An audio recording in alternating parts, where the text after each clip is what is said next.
एक बार एक साधक हिमालय में रहने गए। चारों ओर शांति थी, निर्मल प्रकृति, शीतल हवा और गहरा मौन, शांत वातावरण। सब कुछ अत्यंत सुंदर था, बहुत अच्छा था।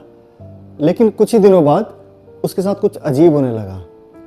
उस साधक की रात की नींद एक थोड़ा सा डिस्टर्ब होने लगी, पेट में गैस बनने लगी, मन में बिना कारण डर रहने लगा और विचार लगातार दौड़ते रहे।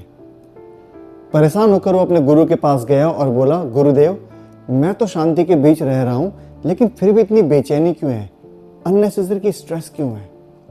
गुरु मुस्कुराए और बहुत शांत स्वर में बोले, तुम्हारा वात बहुत तेज चल रहा है। जी हाँ, वात दोष। जहां गति है वहां वात है।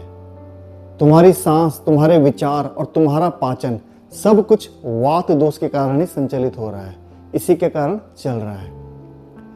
अब आप एक क्षण के लिए अपनी सांसों को महसूस करें।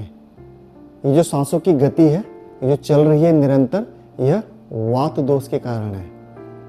यह हवा दिखती नहीं है, लेकिन सब कुछ हिला के रख देती है। यह वात दोष है, अदृश्य लेकिन शक्तिशाली। वात दोष दो महाभूतों से मिलकर बना है। महाभूत जो कि मैंने पिछली वीडियो में आपको बताए थे। तो पहला हवा और आकाश, इन दो के मिश्रण से वात दोष बना है। इसी कारण वात दोष का स्वभाव भी थोड़ा सा डिफरेंट है। रुक्ष, सूखा, शीत, ठंडा, हल्का, अत्यंत गतिशील, चलायमान, यह वात दोष है जो कि हवा और स्पेस में पाया जाता है।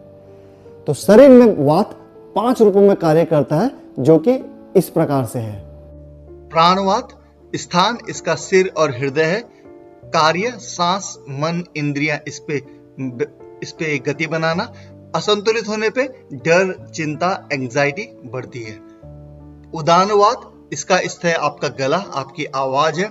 बोलना, अभिव्यक्ति, आत्मविश्वास, ये उदानवात के कारण होता है। असंतुलित होने पे आवाज में कमजोरी, आत्मविश्वास की कमी, ये बढ़ती है। समानवात, इसका जो स्थान है आपका पेट है। अग्नि इसकी सबसे बड़ी मित्र है। अगर समानवात बैलेंस रहे तो पाचन क्रिया बहुत बढ़िया बनी रहती है। असंतुलित होने पे गैस, ब्लोटिंग, अपच जैसी चीजें होती है। चौथा है आपका अपानवात, जो आपकी नीचे की शक्ति, आपका जो पेट से निचले का हिस्सा है, वहां की शक्ति को आपको बढ़ाता है। रिप्रोडक्टिव सिस्टम्स उस पे कार्य करता है। आपका मल मूत्र, शरीर का अपशिष्ट बाहर निकालना, ये सब अपानवात के कारण है। असंतुलित होने पे कब्ज, पीठ दर्द, इस तरह की चीजें बढ़ती है, एसिडिटी होना। पांचवा है व्यानवात, जो आपका पूरे शरीर में एक बैकअप के रूप में कार्य करता है। पूरे शरीर पे एक हवा प्रदान करता है। स्थान इसका पूरा शरीर है। आपका रक्त संचार, आपका जो गति है शरीर की पूरी, वो व्यानवात के कारण है। असंतुलित होने पे जोड़ों में दर्द, अकड़न, इस तरह की चीजें देखने को मिलती है। आज का जीवन बहुत तेज हो गया है। तेज खाना, तेज सोचना, तेज चलना, विश्राम बहुत कम करना, कंटिन्यूसली किसी न किसी कार्य के बारे में सोचना या करते रहना।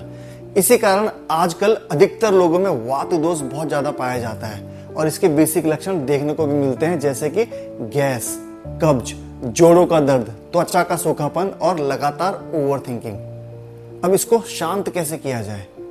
जैसे हवा को बांधा नहीं जा सकता, उसको एक सही दिशा प्रदान की जा सकती है, वैसे वात दोष को एक सही दिशा दी जा सकती है। कैसे? समय पर सोना, गर्म और ताजा भोजन लेना, नियमित तेल मालिश करना, शांत योग साधना का अभ्यास करना, प्राणायाम का अभ्यास करना, गहरी सांसों का अभ्यास करना, हर एक एक्टिविटी के बाद थोड़ा सा रेस्ट करना और शांत रहना। ये छोटी छोटी लेकिन अत्यंत प्रभावशाली दिनचर्याएं हैं जिनसे कि वात दोष को संतुलित किया जा सकता है।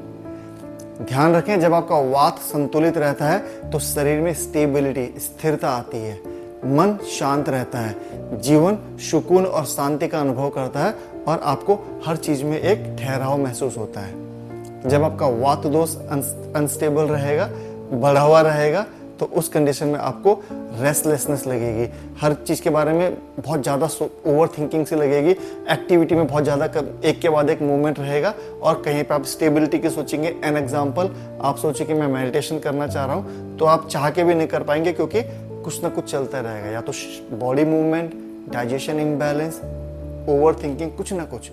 तो वात दोष को ठहराव में लाना बहुत जरूरी है।